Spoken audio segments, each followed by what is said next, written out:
Welcome to MarcusG.tv. I'm Chef Marcus Guiliano. And Jamie. And we are continuing our series of 10 banned foods in other countries that are not banned in the US. Interesting. Exactly. We did this series back in the spring and we missed out on a couple. We did, we forgot a few. So we're going to finish that series up now. It's only 2 more videos, this video and another video. So, Dr. Mercola had it, and there are some other websites that have had this, that have gained some traction, a lot of shares. So here we go, Jamie. What is next on the list of banned foods in other countries? But not in the US. Olestra. Or Olean? Olean. Olean. That's like its trade name. Okay. That's the fancy stuff they put on the labels of food that have it. Ah, okay. Or that had it. Okay. So Olestra, aka Olean, created by Procter & Gamble, is a calorie and cholesterol-free fat substitute used in fat-free snacks like chips and French fries. 3 years ago, Times Magazine named it one of the worst 50 inventions ever. But that hasn't stopped food companies from using it to satisfy people's mistaken belief that a fat-free snack is a healthier snack, according to the featured article. Not only did a 2011 study from Purdue University conclude rats fed potato chips made with Olean gained weight, there have been several reports of adverse intestinal reactions to the fake fat, including diarrhea, cramps, and leaky bowels. And because it interferes with the absorption of fat-soluble vitamins such as A, D, E, and K, the FDA requires these vitamins be added to any product made with Olean or Olestra. So it's banned in the UK and in Canada. I find this very interesting. So this broke in, I think, 1996, Olestra in 1996. It was And originally all those fat-free snacks, right? all those What's the name of that brand? Remember there used to be that Snackwells? Yeah, that's Snackwells. That's what I was talking Remember about. that? Snackwells. I'm not sure if Snackwells used it, but it really made its debut.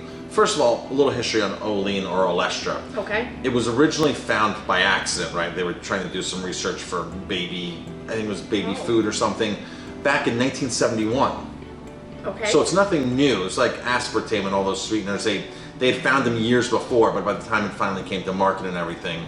So 1971, it was invented by accident. 1996, it comes to market. It gets put in a lot of fatty foods like potato chips and French fries, which have the most fat, right? If you eat potato chips, potatoes are a sponge, right? They absorb. They absorb. So have you ever heard of, if your soup has too much salt, throw a potato in it? No, really? Yeah. Because the potato will absorb. The potato will absorb salt. like a sponge. Well, when you fry a potato, it absorbs the oil like a sponge. So it's extremely high fat. Okay. Like imagine like taking a baked potato, even a baked potato, and cutting it open and putting a piece of butter in it and watching it melt, and it just goes right into it. Yes. That's what happens, but imagine putting the potato chip in a fryer now. Okay. So they figured out a way to use Olean or Olestra to cut the fat down drastically because Americans are on this low-fat craze. Right. But it causes other problems. Those are the problems. Now the low-fat craze is stupid, but I am a low-fat advocate because if you eat the right foods, you're gonna get the right amount of fat in it. But that's a different topic. We're talking about Olestra. Right. It's a totally different regime. It's a totally different mindset. Right. People think that they can go out and eat a low-fat diet, eat junk foods. And this Olean, Olestra, was allowing people to do that. So here's the main problem.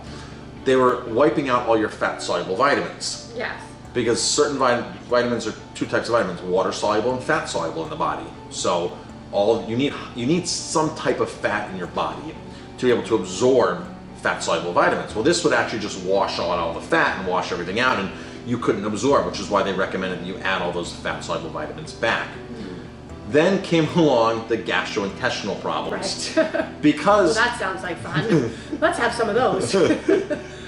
Because you can't digest the food, and the food is a fake food that would wash away fat or be a replacement for fat and not be able to be digestible, it would screw up your gastrointestinal tract. You get diarrhea, you get all sorts of things. So that plagued Olean. But is it being used today still? Mostly. It's still... we don't go shopping at like Walmart or these big stores, and we don't go around and pick up packages. But I was able to go online and find like Ruffles Light chips from Walmart that I could order right now that are made with Olean, and it says Olean right on the label. Okay. Right in big letters, it says Olean. Okay. So I'd have to think that there's still some of it out there on the market, but it did have a really tarnished image. And sales in it were like 400 million at one point, and then a couple years later it went down to 200 million in sales by 2000 or so. So the image, it was a very tarnished image after all that had happened.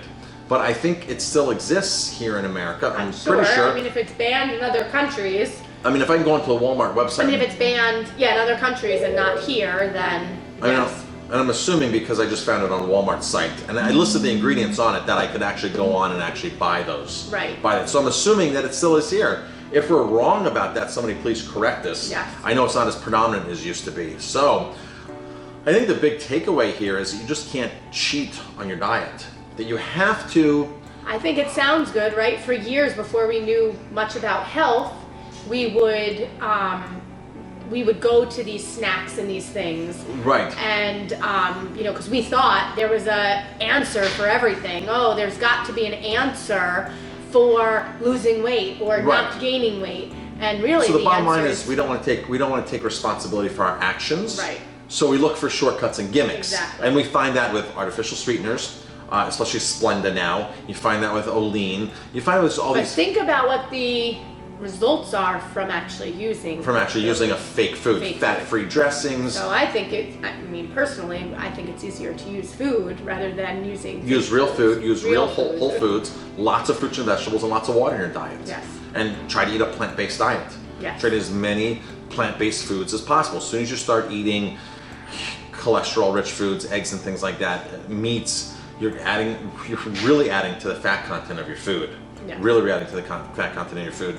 And we can survive on fruits, vegetables, nuts, seeds, beans. There's plenty of that without trying to go to, let me tell you something, you're gonna fill up on a bowl of beans better than you're gonna fill up on a bag of potato chips. But a bag of potato chips are addictive because all that salt, all that fat, the food manufacturers have everything. All the additives in it too, I'm sure. They have all that figured out of what's in there. So, and the additives, it's all addictive. So stick to something that's more whole foods based. Read labels. Read labels. Big thing. I mean, this is. I don't like to say we give nutrition advice or medical advice because we're not doctors. So we're not allowed to give medical advice, and we're not nutritionists, ADA nutritionists. So we're not allowed to give nutrition advice. We're giving common sense advice. Read the label, people. It's common sense. If you don't know what something is, look into it before you put it into your body. Right. Exactly. I'm Chef Marcus Guiliano. And Jamie. Thanks for watching. Have a great day. If you like our videos, press like, subscribe, share.